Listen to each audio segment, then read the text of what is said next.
Willie Block and Jake Emanuel. And interestingly enough, I mean, they started work on this project, I think, 10 years ago. I mean, their work on this project predates Knives Out. It predates actually the whole wave. And when I read it, I mean, it was like I said, it was before Knives Out, it was before anything. And I remember just being so taken with how original it felt for them to be doing a comedic take on a whodunit, like a classic sort of Agatha Christie closed room whodunit, but as a really funny reunion comedy.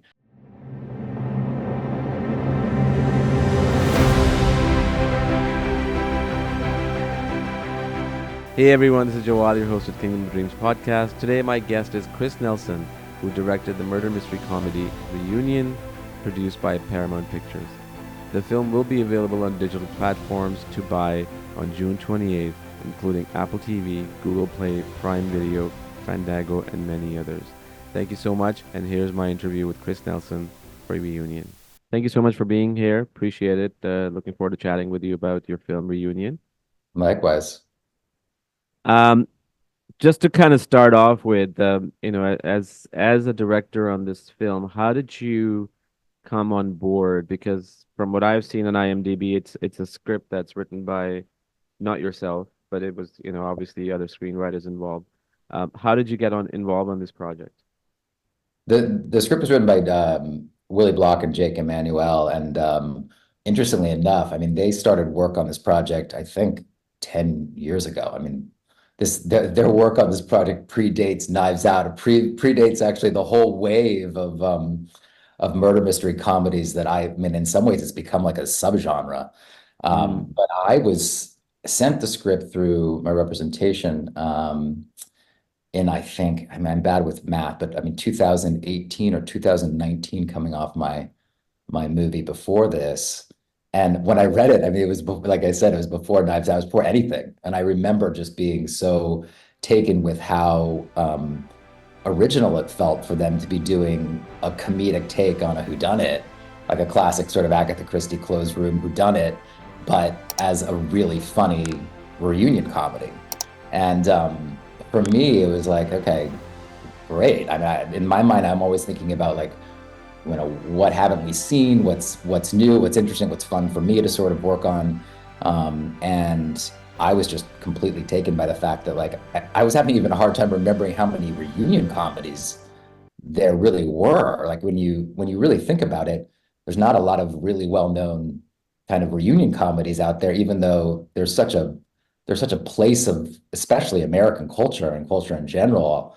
And they're so funny, inherently funny, because you've got all these people coming back and kind of falling into their old patterns of who they were in high school, and yet having, new personas and things to hide and all kinds of things that just make for just a lot of fun in terms of directing comedy. And then to add in this, whodunit, this Agatha Christie sort of closed room whodunit just was very exciting to me. So I was just immediately really taken with it, and then sort of met with people to give them my overall take, and that's how I came on board.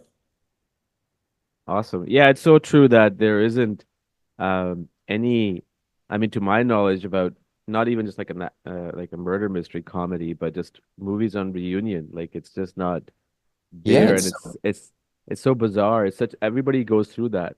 I mean, yeah, I would imagine. yeah. I mean, I just came back from my college reunion, but I have to say, I think everyone does, and it is true. It's like there's Romeo and Michelle's high school reunion, but that's a totally different type of wild comedy. But and I was hard pressed even making the movie coming up with real reunion comedy references. So to me, that's always exciting. Right. How was your reunion? I think you just said you were just the Yeah, researcher. it was fine. It's always to me again, it's always just kind of fun to go back and see certain people, and it is I always marvel at the fact that like people change and yet there's still something fairly similar about everybody, and that's to me the best thing about it. Right. And in this world of social media, where you can like find out who is where in life that you used to go to high school with or university with. very, very easily. Some people have still kind of kept anonymous. It, is it, and I'm gonna get to the film in a second, but just kind of connecting to that, like people are always afraid to go back because of certain things that may come up that they don't want to talk about, they don't want to deal with, or maybe they don't even want closure on, right? Yeah, I don't know. I mean, it is really funny, isn't it? That, there is something about um there is something about, you know, where you go to school and sort of being so full of dreams and promise and sort of all the things you have in your head about who you're going to be, and then going back and trying to figure out how you measure up and have you done all the things you wanted to do, and what might you be hiding and what might you be trying to put forward to the world and all that stuff. I think there is something just inherently really fun about that. Right. How much of your own experiences in school, college, your life path was incorporated, not necessarily changing the script, but just in terms of those moments where you improvise that kind of came out from your own experiences, that this is something that had happened, that let me incorporate that. Not, I mean, I wouldn't say that so much of that it wasn't inherently like a personal story for me. I think Right. I related to it more in lines of like what I was talking about in terms of just the fun of it and the ability to sort of create really interesting characters that all have their own distinct kind of point of view. And honestly, like a lot of that just came out more through the casting process, as it always does, and just hiring really exciting, great actors and comedic actors who can sort of bring their own point of view to it and the character and help with improv and do all the things that just, make for a really fun comedy. I guess let me let me rephrase that question. Which character reminded you of, we're not going to talk about the film where it went. I'm not going to talk about that at all, but which character reminded you of yourself or somebody else you knew growing up in school or college? Oh, that's funny. I don't know that I actually really had that.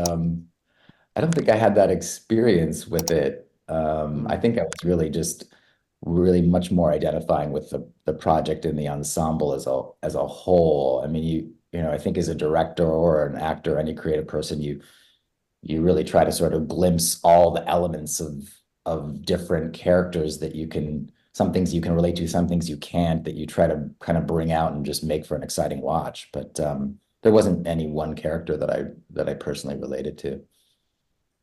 Okay, got it.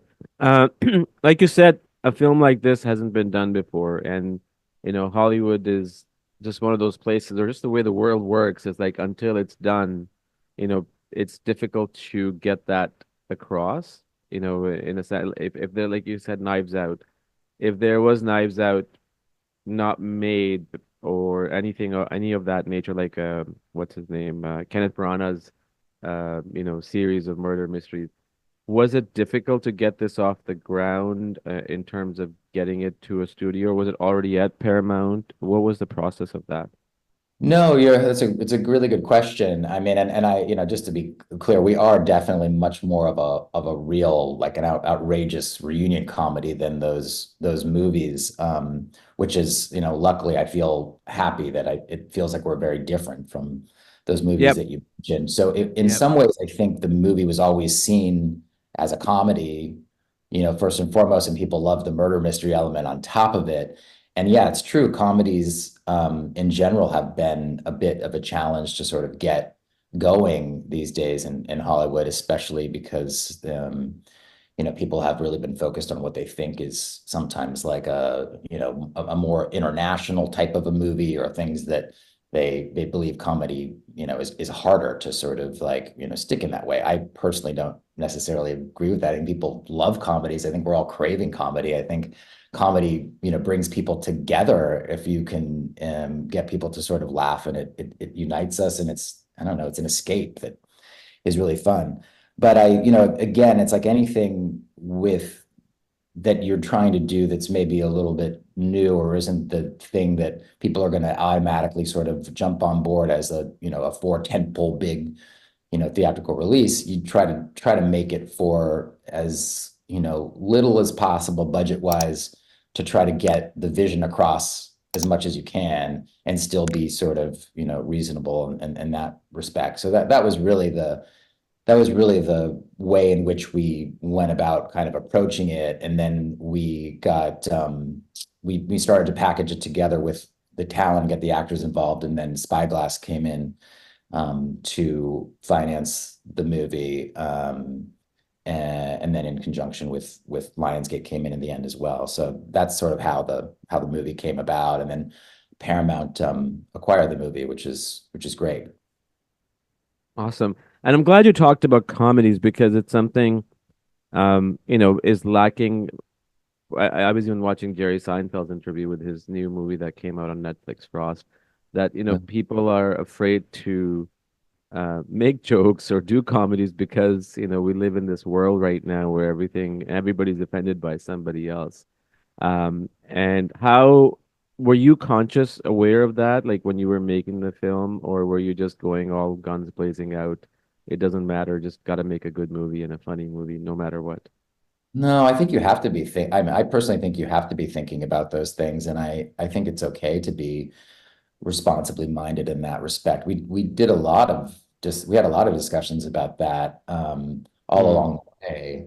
I would say all the way even through to the edit, I thought about it. But I do think it's one of those interesting things where it is a kind of a balance. It's like you need to try to think things through and think about it from multiple perspectives. And then at some point, you also have to kind of get out of your head and allow people to do, comedic work and improv and things that make something feel fun. So I think it's a bit of a balance. And I a lot of times like to kind of think about it also in terms of like the responsibility behind what the joke is, but also character. Like, is this motivated by character? What are you trying to say about the character that's making these jokes? Does the character have something to learn? Does the character, like a lot of times it really, for me, comes down to just making sure you understand the intention behind things. Because I mean, I certainly don't want to be in the business of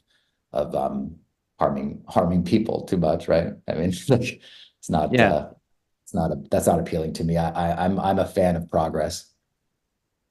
right. But it's also, there's a fine line trying to figure out, but what may be funny or offensive to me or to you may not be to somebody else, and vice Right. versa. I It's mean, just, yeah, exactly. it's I mean, tough. that's the part that I don't know how much we can control. I can say that we did our best. Everyone, you do your best, right? I think but that's the nature of filmmaking in general. It's like you Yeah, do your best, and you also you do all the things that you feel like you need to do, and then you kind of put it out there, and you hope that people get what you're going for, right? Or that hope that you get that. And I think that that's the part of the fun of what we do and working with really talented people and collaborating to make a great movie is that ultimately everyone is setting out to do the best mm, that they can. So right. Was there, the film to me can be a great, the way the script is written and everything, it could be a great theatrical, uh, uh, like a play as well, right? Like just because of its environment and everything and where it's yeah, set up and everything. Was there any specific point? Well, let me ask you this. How many days of shoots were there? we did it in under 5 weeks. So I think we ended up Okay. at 23 or 24 days of shooting, which with an ensemble comedy with that many characters sort of in the scenes was it was a fast-paced shoot for sure. Right. So how many not how many what in those 25 days, obviously you can't have, that's just the nature of business, everybody available at the same time for a lot of scenes. Sometimes there is always those moments where you have to shoot certain characters at a different day just because of their availability and their schedule. Was there a lot of that or just a bit of that? And how did you sort of overcome those kind of scheduling if there were any kind of issues because of that? Well, I mean, one thing for better and for worse, we shot this movie in the height of COVID, meaning like we were literally in the middle of a pandemic when we shot the movie. And one of the things that was, I think, appealing from everyone from a safety protocol point of view was that, we were in so much of the movie takes place because it is a closed door Agatha Christie whodunit in this, isolated mansion, and we were sort of in this one location for the bulk of our shoot, and also actors' schedules were obviously a lot easier to sort of contain Mm, at that point because there was just a lot less that was going on during that time. So and really it is such an ensemble comedy, meaning like one of the things that I think is really fun is that there are so many scenes in this movie with just great comedic actors all together. And it's a lot of the movie, meaning like there aren't a ton of scenes where it's just, there are two characters. There's some and there's plenty, but it is really a true ensemble comedy. So we had everyone pretty much a lot of the time. I mean, and some people that were at, smaller supporting roles would come in for shorter periods of time. But we didn't have to really do so much of that. It was really much more about honestly scheduling just based on what mm. made sense. And the fact that it was shot during COVID, was it at the peak of COVID where you guys had to sort of stay at the same place for a long period of time, or were you guys able to move around and go back home and come? We actually did.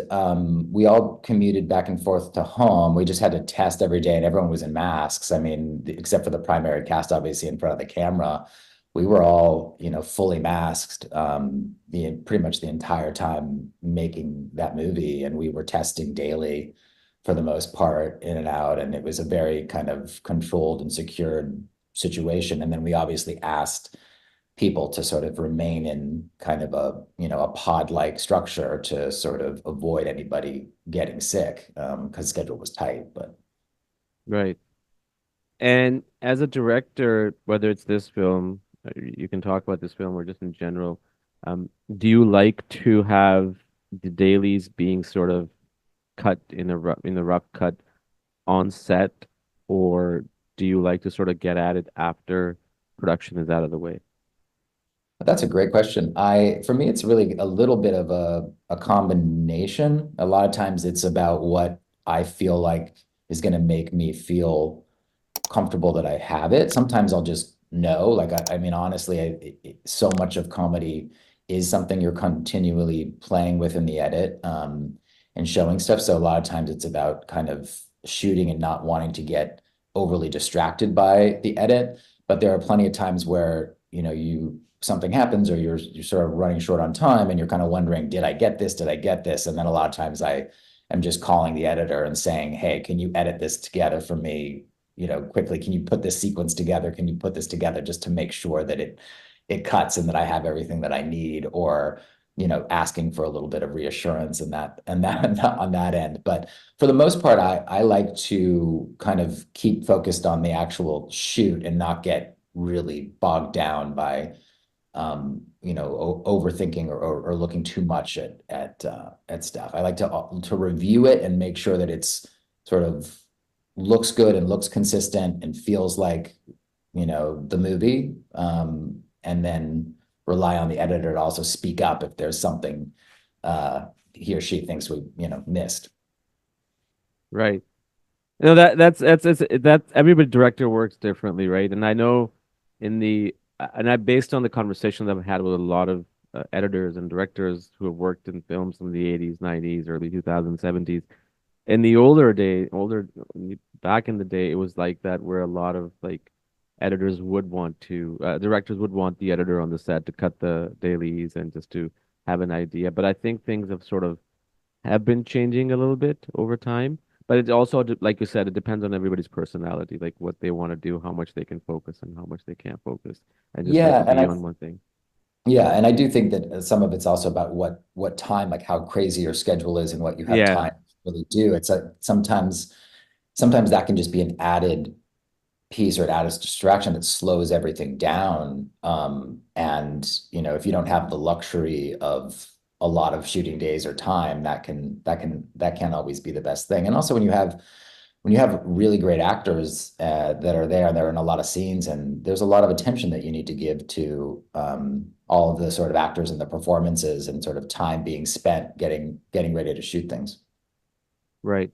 As a director, how much are you? So, Quentin Tarantino, for example, like when he's directing, he's standing right next to a cinematographer and he's very much focused on the performance. But there are some directors like Steven Soderbergh, who's also on the camera, and, Spielberg sometimes works back and whatnot. He doesn't necessarily operates the camera, but he knows how to do that. But in terms of how you work as a director, is your focus primarily on the actors always, or you like to get into the technical aspects other than giving directions to the cinematographer, like, let's try this, let's try a 50, let's try a 35. I'm not a technician, meaning like I definitely don't, I'm not a camera operator. I'm not a, I don't, but I love that. I love the technical details, meaning I love, like you said, I love to think about, lenses. I like to sort of be very sort of involved in sort of what the lighting's going to look like, all the elements of the, of the image that sort of goes into making a movie. I love and I find fascinating. And I try to spend as much time as I can, especially more in the pre-production stage and in the sort of scouting stage and in the sort of technical buildup, really kind Mm, of working with the key crew departments and the sort of technicians and sort of building that. And then when it comes to the shoot, I keep an eye on that, but then I also like to just be really focused on the actors and the performance at that point, especially if you're directing an yeah. ensemble comedy. That's the heart of it. I think once you get into the shoot, as long as you've done all of the sort of work leading up to it. Yeah. If you weren't a director, but you were still in the film business, what other element of production or post-production or pre-production you would like to do that you enjoy aside Oh, from directing? that's amazing. I really do love the editing process. I mean, I do think it might be really hard to sort of be working on your own as much as an editor actually Yeah. does. But I find the editing process kind of almost magical and so interesting about how many different ways there are to go about it. I like post-production in general. I love sound design. I like music. I love the color. I like color, color correcting the image. Like I think all of that part of the process is just really fascinating. But I also think it makes sense in some ways as a director because it's kind of like all the work you've done is now coming together at the end. So there is something very exciting about that part of the process. But I don't know, I also love the casting process and I love working with actors. So that's a tough question for me to answer. No, no, no. It's great that you answered because it is editing is something that, I do, but I'm primarily focused on directing, but I've done editing. And Mm, the idea, what you just said is so bang on. That's exactly how I feel. The idea of everything coming together at the end, and it is just so rewarding because when I know based on my experience, like when I start on the editing, the beginning part's like, okay, that's it, we're almost there. But then yeah. there's all those days in between where things are not going the way you want to. But then when it comes to the very, very end, that's when you start feeling even more better, right? Like this is it. All that work that we've done for the last 3, 4, 5 years is coming to an end. And then how do you let go? That's another challenging part. How do you let go of something that you worked on for 4 or 5 years, especially if you had fun and if it's a good, great project that you worked on.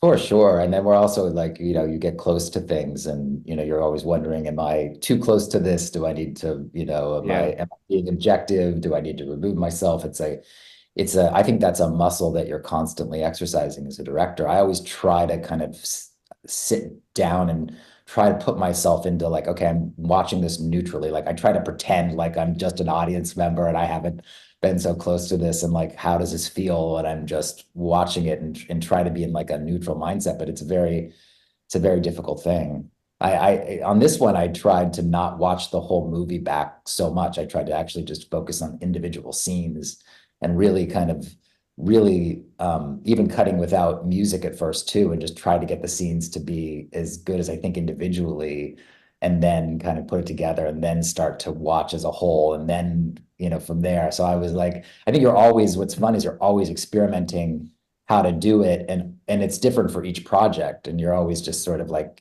deciding that with your editor and going with your instincts and trying to do what feels best for the project. Nice. What do you hope to as a storyteller, whether you're telling a comedy or an action or a very deep and emotional story, you always have an intention of people walking away with something, when they watch a film that any director has made or anyone has directed. What is your hope that people walk away with or people feel after watching Reunion?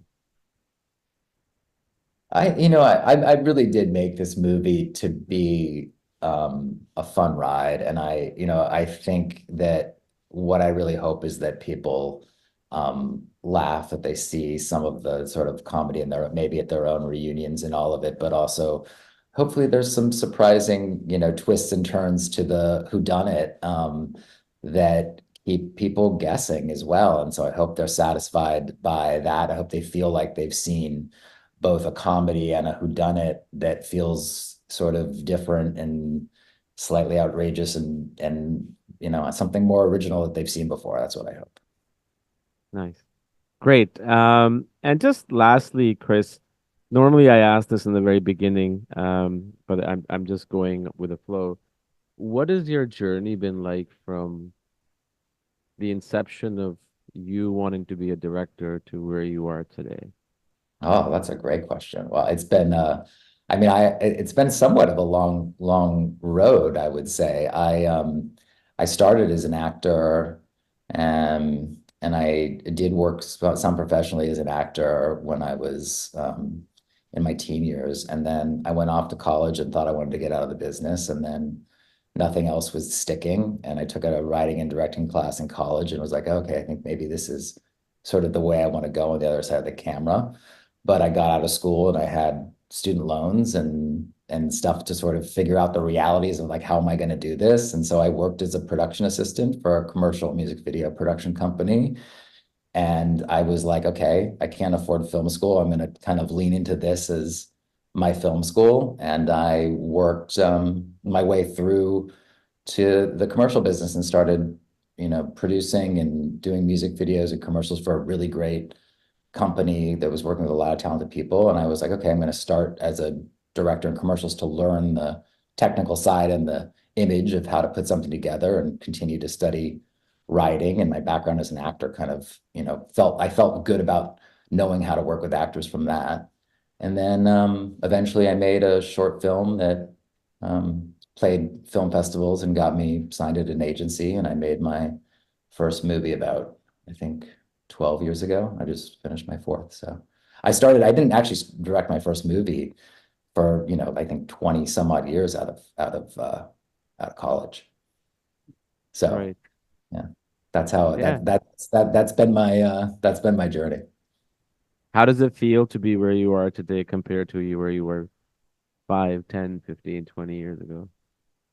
Look, I feel fortunate. It's a very strange time, as you might know, in our business. There's been, COVID started and then strikes and Yeah. all kinds of stuff. I'm thankful that this movie is getting out into the world and hopefully people get a lot of enjoyment out of it. And that in and of itself for me is enough for me to be very thankful in this moment. Wonderfully said, and that's a great way to wrap things up. Thank you so much, Chris, for your time. I truly Thank enjoyed my you. Yeah, it conversation was a with you. pleasure. Thank you so much. And Well, yeah, I I'll hope. be coming out Go on ahead. June 28th digitally. So I hope you watch. I hope everyone watches it.